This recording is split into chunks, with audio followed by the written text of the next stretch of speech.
રૂકમણીજીએ પત્ર લખ્યું છે શ્રુતવા ગુણાન ભુવન સુંદર. સંબોધન કેવું કર્યું એમ લખ્યું, જગતમાં તમારા જેવું કોઈ સુંદર નથી. ભાગવતમાં એવી ચોખવટ છે કે રૂકમણીજીએ છે ને ભગવાન કૃષ્ણને એક પણ વાર જોયા નથી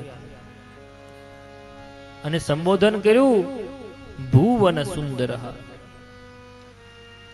મર્મની વાત છે તમને ને મને કઈ કહેવા માંગે છે.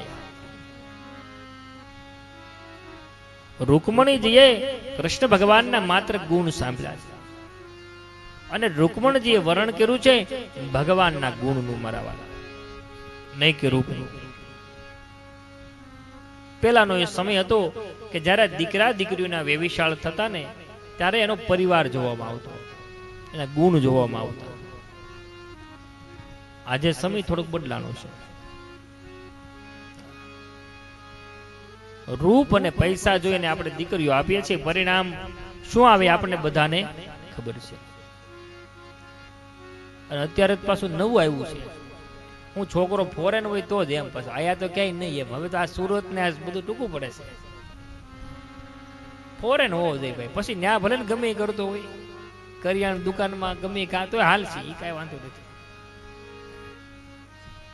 મારા વાલા સુખી થવું હોય ને તો એવો પરિવાર શોધજો કે જે ગુણવાન હોય. ગુણ જોઈને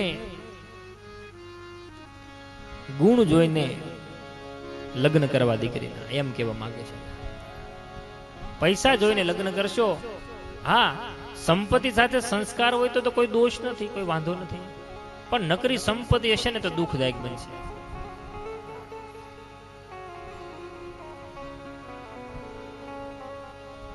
લખ્યું છે રૂકમણી માતાએ ભગવાનને સંબોધન કર્યું ભુવન સુંદર. હે ભગવાન, તમારા જેવું કોઈ સુંદર નથી. ભગવાન સમજી ગયા આ તો પરમહંસ અવસ્થાની વ્યક્તિ છે, કારણ કે એને મને એક વાર જોયો નથી, માત્ર મારા ગુણોને ઓળખે છે, એટલે પ્રેમ ગુણને કરે છે. ભગવાનને માં રૂકમણી એમ કહે છે કે ભગવાન, મેં જ્યારથી તમારા ગુણ સાંભળ્યા ને ત્યારથી જ હું મનોમન તમને વરી ચૂકી છું, માટે પ્રભુ મારો સ્વીકાર કરજો. હું ત્યાં તમારી પાસે આવીશ તો હું ખાલી હાથે નહીં આવું. રૂકમણી જેમ બોલે છે. શું આપણને એમ થાય ધન સંપત્તિ લઈને જવાના છે? નહીં. માં રૂકમણી એમ કહે છે કે મેં આજ સુધીમાં કરેલા વ્રત, જપ, તપ, પૂજા પાઠ એની બેલેન્સ લઈને હું આવી છે. આ દરેક વ્રત, જપ, તપ, પૂજા પાઠ શા માટે દીકરીઓ પાસે કરાવવા આવે ખબર? કારણ કે એની કેળવણી થાય.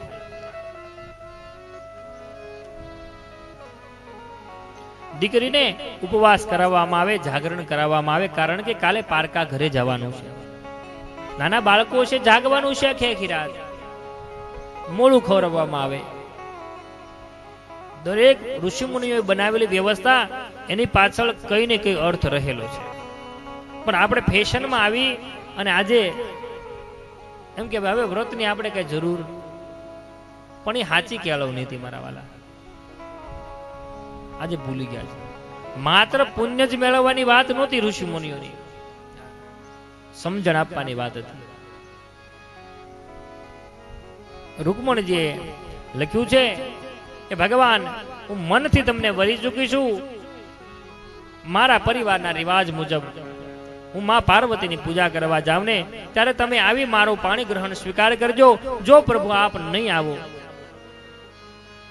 તો હું જન્મો જન્મ લઈશ, પણ હું આપને જ વરીશ, હું બીજા કોઈને નહીં વરું.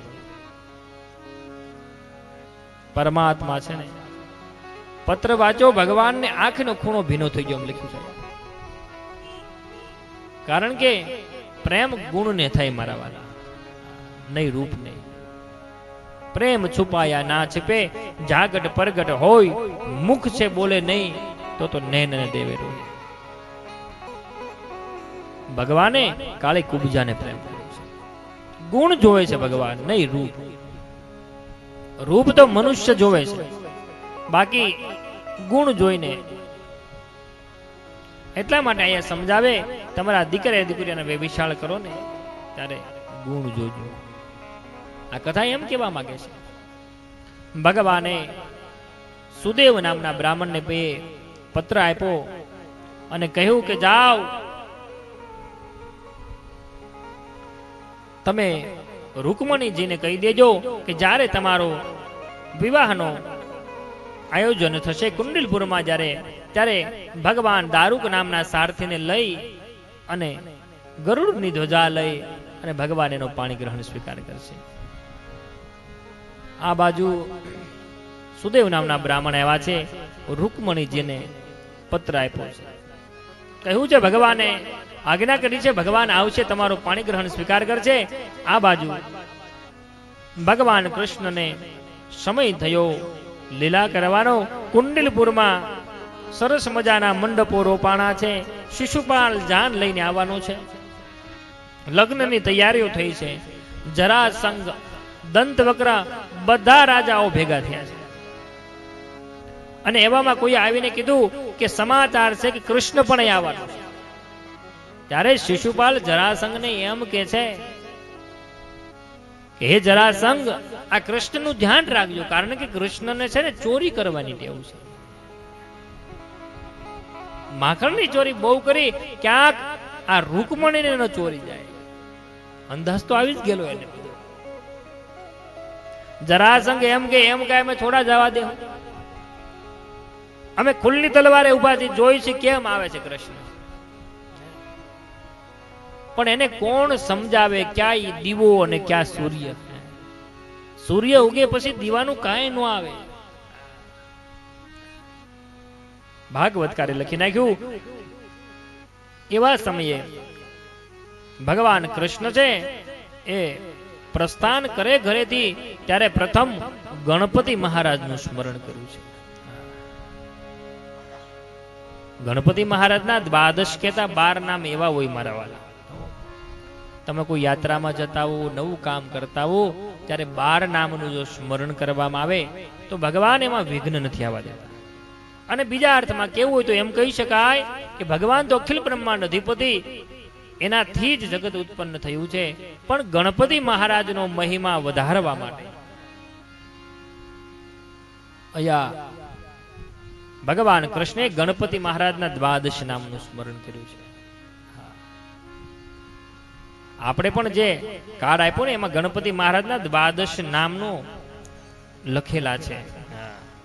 અહીંથી એક પુસ્તિકા જેવું આપવામાં આવ્યું છે બધાને કથા મંડપમાં. જો આપણને યોગ્ય લાગે તો એ 12 નામ સવારે જાગીને લેજો મારા વાલા, કલ્યાણ થશે. ગણપતિ મહારાજનું સ્મરણ કરી ભગવાન આવ્યા છે જે જગ્યાએ કુંડલપુરમાં રૂકમણીનો વિવાહ થવાનો છે. રૂકમણીજી છે ને પોતાના રિવાજ પ્રમાણે ભગવતી પરાંબા માં પાર્વતીની પૂજા કરવા માટે જાય. લખ્યું છે પાર્વતીજી જ્યારે ભગવાન માં રૂકમણી પૂજા કરે ને ત્યારે પાર્વતીજીના મસ્તક ઉપર ચડાવેલું એક પુષ્પ નીચે પડે છે. ભગવાન તમારી પૂજા સ્વીકારે છે એના થોડા સંકેતો અહીં બતાવ્યા છે. તમે કોઈ દિવસ ભગવાનની પૂજા કરતા હો, ભગવાનના મસ્તક ઉપર રહેલું પુષ્પ જો આપોઆપ નીચે પડે તો સમજવાનું કે ભગવાન તમારી પૂજાથી પ્રસન્ન થયા છે. તમે ક્યારે પૂજા કરતા હો અને ઓચિંતાનો તમને ભાવ જાગે અને અંદરથી ભાવ જાગે અને આંખોમાંથી પાણીની ધાર થવા મળે તો સમજવાનું કે ભગવાને હાથો હાથ તમારી પૂજા સ્વીકારી છે. આ ભાવ જગત છે મારા વાલા, ભક્તિનો પ્રેમનું શાસ્ત્ર છે. એટલા માટે આવા સંકેતો ભગવાન આપે છે. કથા ચાલતી હોય ને ત્યાં વચ્ચે એક જ દિવસ ભગવાન 2-5 છાંટા આકાશમાંથી ખેરે, જેને આપણે કઈ અમી છાટણા આમ કરે ભગવાન. ગાય આના રૂપમાં ભગવાન ક્યારેક આવી જાય. આવા ઘણા સંકેતો ભગવાન આપે જ છે, પણ એ આપણી દ્રષ્ટિથી નથી દેખાતા. આપણે એકાદ વાર અમી છાટણા થતા કે નહીં ભાઈ? હા, એક દિવસ રાતે કોને કોને ખબર છે આમાંથી? પહેલા દિવસે ઈશ્વર પ્રમાણ આપવા બેઠો છે, આપે છે, પણ એને જોવા માટે એ દ્રષ્ટિની જરૂર છે. હમણાં જગન્નાથપુરી કથા કરીને અમે આવ્યા, ઠાકોરજીએ એવી કૃપા કરીને જગન્નાથપુરીમાં ક્યાંય વરસાદ નહીં, જેટલા ક્ષેત્રમાં મારી કથા હતી એટલામાં વરસાદ પડ્યો. અમે કીધું આ ભાઈ બધા દર્શન કરવા ભાઈ કીધા ગયેલા, ફોન કર્યો ભાઈ વરસાદ છે, તો કે દાદા આયા કાંઈ નથી મંદિરે કે કથા છે એટલા. પછી અમને ખબર પડી કે આ તો ભગવાન સ્વયં વરસાદના રૂપમાં આવ્યો હતો. એટલે આવું હોય ભગવાનનું મારા વાલા. અને બીજી એક વાત પણ અહીંયા લખી છે કે જે સ્ત્રીને પોતાનો પતિનો પ્રેમ મેળવવો હોય ને, કે સારો પતિ મેળવવો હોય, એને માં પાર્વતીની પૂજા કરવી જોઈએ. પાર્વતી ઈચ્છિત ફળ આપે છે. રામચરિત માનસમાં પણ એક કથા છે કે સીતાજી માં પાર્વતીની પૂજા કરે ને ત્યારે પાર્વતીએ આશીર્વાદ આપ્યા છે, સફળ મનોરથ માત્ર શિવની પૂજા નહીં, સાથે પાર્વતીની પૂજા કરજો. એટલા માટે કારણ કે શિવ છે ને એની સાથે માં પાર્વતી એ આદર્શ ગૃહસ્થ છે મારા વાલા. જે પાર્વતીની પૂજા કરે ને, ભાગવતમાં તો એક અનુષ્ઠાન બતાવ્યું છે. કાત્યાયની માતાનો મંત્ર આપ્યો છે કે સ્ત્રીને ગુણવાન પતિ મેળવવો હોય. રૂપવાનની વાત પાછી આમાં નહીં આવે. ગુણવાન પતિ મેળવવો હોય એને શું કરવું જોઈએ? એક મંત્ર આપ્યો છે. એ મંત્રનો જો સ્ત્રી જપ કરે, માં પાર્વતીની પૂજા કરે, તો એને ગુણવાન પતિ મળે છે. શાસ્ત્રમાં દરેક પ્રકારના મંત્ર છે મારા વાલા. દરેક રોગની દવામાં છે. પણ આપણી જેવી શ્રદ્ધા એ પ્રમાણે ફળે.